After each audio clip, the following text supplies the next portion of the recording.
لوگوں کو غصہ چڑھ گیا، مگر اس کا مطلب یہ نہیں کہ بھٹو صاحب اتنے ان پاپولر تھے کہ ان کی سپورٹ میں لوگ نہیں تھے، بہت بڑی تعداد تھی، اے ساریاں 9 ستارے ایک پاسے سے بھٹو کلہ ایک پاسے سی پھر بھی پارا سی، but anyways martial law لگ گیا۔ اسی دوران میں جو اسٹیبلشمنٹ اور سول گورنمنٹ کے درمیان تعلقات بھی جو ہیں وہ کافی کشیدگی کا شکار تھے۔ یہ ایک صورتحال میں نے آپ کے سامنے رکھی۔ اس کے بعد آ جائے جناب، یہ جو ہیں اپنا نواز شریف صاحب، 12 اکتوبر 99 کا جو کو ہوا۔ اچھا، 12 اکتوبر 99 کے کو سے پہلے کیا حالات تھے؟ فیبرری 1999 میں 1999 کی بات ہے، واجپئی صاحب لاہور آئے تھے اور جماعت اسلامی نے ایک بہت خوفناک مظاہرہ کیا تھا۔ لاہور پورے میں آنسو گیس کی بو تھی پھیلی ہوئی، جگہ جگہ پہ اینٹیں چل رہی تھیں، لاٹھیاں چل رہی تھیں، برا حال تھے، بونکے دیہڑے والا سین تھا۔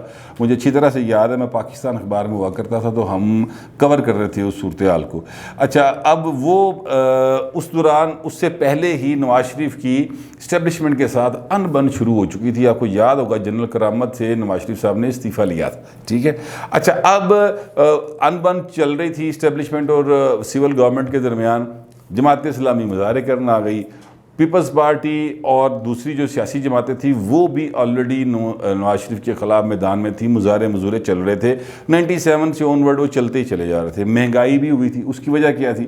IMF نے قرضہ دینے سے انکار کر دیا تھا۔ انہوں نے کہا جناب جی قرضہ لینا ہے تو تسی جا کے نا ٹیکس لاؤ پہلے۔ نواز شریف نے کر دیا صاف انکار، انہوں نے کہا میں ٹیکس ٹوکس کوئی نہیں لانا۔ مہنگائی بڑھ گئی، ظاہر ہے، کیونکہ پاکستان نے کیے تھے ایٹمی دھماکے، اور ایٹمی دھماکوں کے نتیجے پر لگی تھی پابندیاں پاکستان کے اوپر۔ پاکستان نے ڈالر کر لیا تھا فریز، ڈالر اکاؤنٹ سب کے فریز ہو گئے تھے، اور پھر ظاہر ہے کہ لوگوں نے پیسہ کٹ لیا۔ جڑے امیر لوگ سر میاں منشا ٹیپ دے یا اور جو سیگل سگل اس وقت اس طرح کے لوگ ہوتے تھے امیر، اے جڑا ہے نا اپنا ملک ریاض، یہ ادو بیچارہ پتہ نہیں کتنے ہوندا سی، پتہ نہیں شاید کوئی دیہڑی دوڑی لاندہ ہوئے گا، لیکن بہرحال یہ اس وقت کے امیر ترین لوگ تھے، تو انہوں نے وہ کر لیا۔ نتیجہ یہ نکلا کہ پاکستان مکمل ڈاؤن فال کی طرف چلا گیا، یعنی اکانومی کے اعتبار سے، اور مہنگائی بھی اپنے عروج پہ چل گئی۔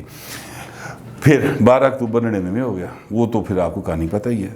وہ بہانہ ہے ایک کہ جناب مشرف اترا نہیں دیتا، چڑھا نہیں دیتا، وہ ایک کہانی لگ ہے، مگر حالات اس طرح کے بن گئے تھے۔ اب دیکھ لیں کیا ہو رہا ہے۔ اب مہنگائی اپنے عروج پر ہے، پیٹرول کی قیمتیں عالمی سطح پہ بڑھی ہیں، بالکل کوئی شبہ کی بات نہیں ہے، لیکن حکومت نے مہنگائی کو اس سے پہلے کنٹرول کرنے کی کوشش نہیں کی۔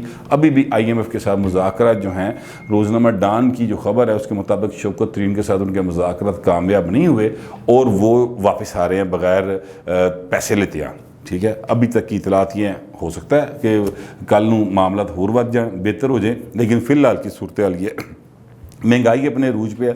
نون لیگ مظاہرے کی کال دے رہی تھی، مجھے یاد ہے آج سے 1 سال 1.5 سال پہلے جب تک مریم نواز شریف صاحبہ جو ہیں وہ سیاست میں اس طرح سے ان نہیں ہوئی تھیں، تب تک مظاہرے کی کال دی جاتی تھی۔ یعنی یہ نواز شریف صاحب ساری باتیں چھوڑتے ہیں، نواز شریف صاحب یہ ہاسپٹل کے باہر ہاسپٹل میں ایڈمٹ تھے، سروسز ہاسپٹل لاہور میں، اور بطور رپورٹر اسی باہر سارے ایڈمٹس ہیں، یعنی جب تک میاں صاحب اندر رہے ہم باہر تھے۔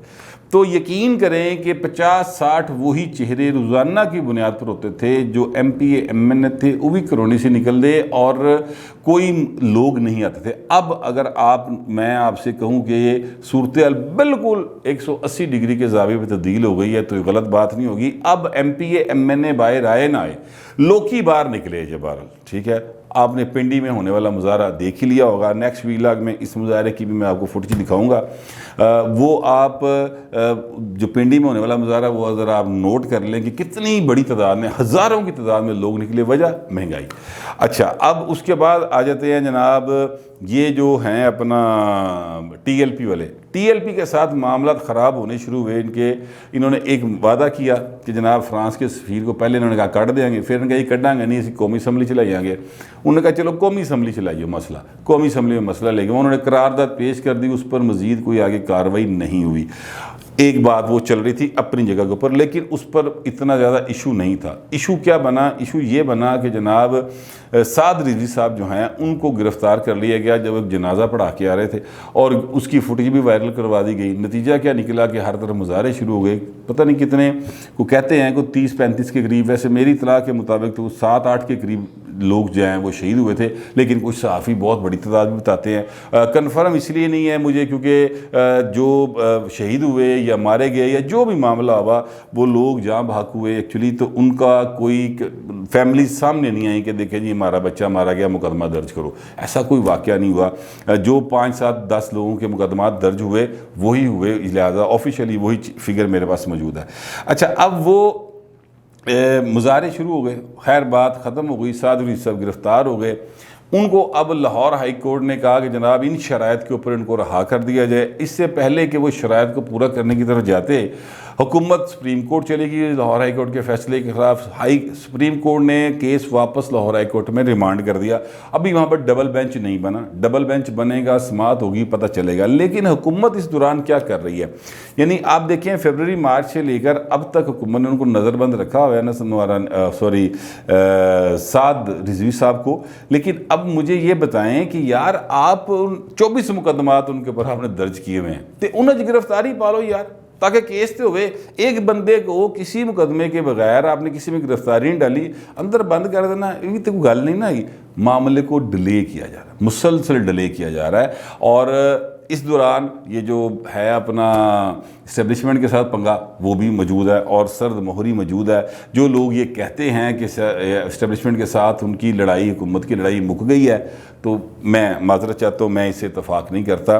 وہ ایسی ایک دراڑ ہے شیشے میں آئی ہوئی جو کبھی فل نہیں ہو سکتی، وہ چیزیں اپنی جگہ پر موجود ہیں۔ اب یہ مظاہرے ہو رہے ہیں ہر طرف، مہنگائی بھی ننگا ناچ نچری پائیں سڑک دے اتنے کھلو کے، ہر دکان دے اتنے آپ چلے جائیں، صبح ریٹ اور ہوگا چیز کا، شام کو ریٹ اور ہوا ہوتا ہے۔ یہ حالات بنے ہوئے ہیں، یہاں پر کوئی چیز سمجھ نہیں آ رہی کس طرف جائیں، گورنمنٹ نام کی چیز کوئی نہیں ہے۔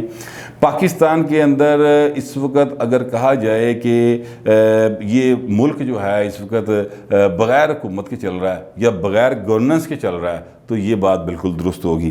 یہاں پر جو حکمران ہیں وہ صرف اور صرف 8 ارب روپے دا اپنا جہاز منگا لو۔ یہ عثمان بزدار صاحب وہ گٹا لاچی والا سرکار، وہ چائے میں لاچی ڈال کے پیتے ہیں نا، وہ والے سرکار جو ہیں وہ اپنا 8 ارب کا جہاز منگوا رہے ہیں آپ کے اور میرے ٹیکسوں سے، غریب لوگوں کے ٹیکسوں سے۔ یہ بڑی غریبوں کی حکومت آئی تھی نا، یہ کہتے تھے ہم بڑی سادگی کو شعار بنائیں گے، 8 ارب کا نواں جہاز آ رہے ہیں۔ جو وزراء ہیں ان کے لیے 46 گاڑیاں ٹھیک ہے منگوائی جا رہی ہیں، 1800 سی سی گاڑیاں وہ منگوائی جا رہی ہیں، کروڑوں روپے کی وہ گاڑیاں آئیں گی۔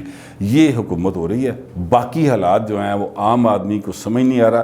اب میں نے آپ کو پہلے 2 جو مارشاء اللہ لگے ان کے بتائے، اور اب کا میں نے حالات بتا دیے ہیں، تو یہ ایک ریزیمبلنس ہے، اگر آپ نوٹ کریں تو ریزیمبلنس ہے، ملدے جلدے واقعات نے، جس کے نتیجے میں جو عام آدمی ہے وہ ڈرا سہما اس لیے ہوا ہے کہ پائن حالات پھر وہ بن گئے نے کہ پھر میرے عزیز ہم وطنوں دی آواز نہ آ جائے اور ہم ایک دفعہ پھر جو ہے وہ پٹری سے اتر جائے اور ایک نئی کام شروع ہو جائے۔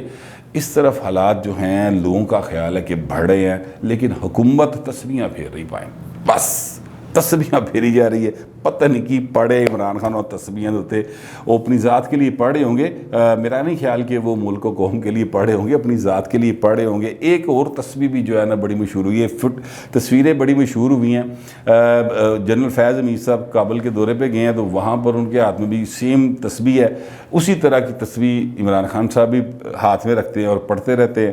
اچھا یہ تسبیح خیر پڑھنا ظاہر ہے یہ مسلمان جو ہیں وہ ہم سب بھی جب نماز پڑھتے ہیں تسبیح پڑھتے ہیں، ٹھیک ہے، تو وہ ایک الگ بات ہے۔ بے نظیر بھٹو صاحب ہر وقت ہاتھ میں تسبیح رکھتی تھیں، آصف زرداری صاحب ہر وقت ہاتھ میں تسبیح رکھتے تھے، لیکن اپنی پالیسیز جو ہیں وہ ڈیفرنٹ ہوتی ہیں، ملک چلانے کی پالیسی ڈیفرنٹ ہوتی ہے، پائن میرے ذات دی پالیسی ڈیفرنٹ، ٹھیک ہے۔ میں اپنی ذات کی پالیسی کو ملک کی پالیسی پر ترجیح نہیں دے سکتا۔ میں اگر حکمران ہوں تو مجھے چاہیے کہ میں عوام کا سوچوں، مجھے صرف اپنا نہیں سوچنا، مجھے عوام کا بھی سوچنا۔ حضرت عمر رضی اللہ تعالیٰ عنہ کے دور کی مثالیں دینے والے جو ہیں ان کو اس بات کی سمجھ ہونی چاہیے کہ ان سے آپ نے، جب لوگوں نے کہا کہ آپ کے پاس تو ایک چادر تھی تو اتنا لمبا آپ کا قد ہے تو اس میں آپ کا کرتا کیسے بن گیا، تو پھر انہوں نے بتایا کہ میرے بیٹے نے مجھے اپنی چادر دی تو اس طرح بن گیا۔ پائیں تسی تحفے نہ صاحب نہیں دے رہے، کس طرح آپ ریاست مدینہ کی بات کرتے ہیں، آپ کو اس طرح کی باتیں نہیں زیب دیتی۔ بہرحال حالات جو ہیں وہ لوگوں کا خدشہ ہے، کہ ماشاء اللہ کی طرف بڑھ رہے ہیں. اللہ نہ کرے کہ کبھی یہ وقت پاکستان کے اوپر دوبارہ آئے، لیکن اسٹیبلشمنٹ اور موجودہ عمران حکومت کے درمیان جو تنازع ہے، جو ایک سرد مہری ہے، جو حالات میں سنگینی بڑھتی چلی جا رہی ہے. آج جو تاریخ ہے اس تاریخ پہ 22 تاریخ ہو گئی ہے اور کہا جا رہا ہے کہ آج نوٹیفیکیشن ہو جائے گا. حیت کرتے رہیے ہویا، اگر ہو گیا تو الگ بات ہے، مگر نوٹیفیکیشن ہو بھی جائے تاوی گل اتھے ہی رہنی. جڑی تریڑ آ گئی نا وہ تڑیڑ نہیں جانی کسی صورت، وہ اپنی جگہ پر موجود رہے گی. ماضی اسی طرح کی بات بتاتا ہے. اگر آپ دیکھ لیں بھٹو صاحب کے دور سے لے کر اور یہ نواز شریف کا دور، یہ دو دوار میں جو کہ مارشاء اللہ لگا تھا، اس لیے میں نے ان کا تقابلی جائزہ کے سامنے پیش کر دیا ہے. حالات مارشاء اللہ کی طرف جاتے دکھائی دے رہے ہیں. لوگ کی کہہ رہے ہیں میرے سے نہ پانا، لیکن دعا کریں کہ پاکستان میں مارشاء اللہ نہ آئے اور یہی حکومت عقل کے ناخن لے لے اور عوام کی فلاح کے کام کرنے شروع کر دے. میرا تو یہی خیال ہے. آپ کا جو بھی خیال ہوگا ڈیسینسی کے ساتھ لکھیے گا. فی الوقت اتنا ہی، ملتے ہیں اگلے ویلاگ.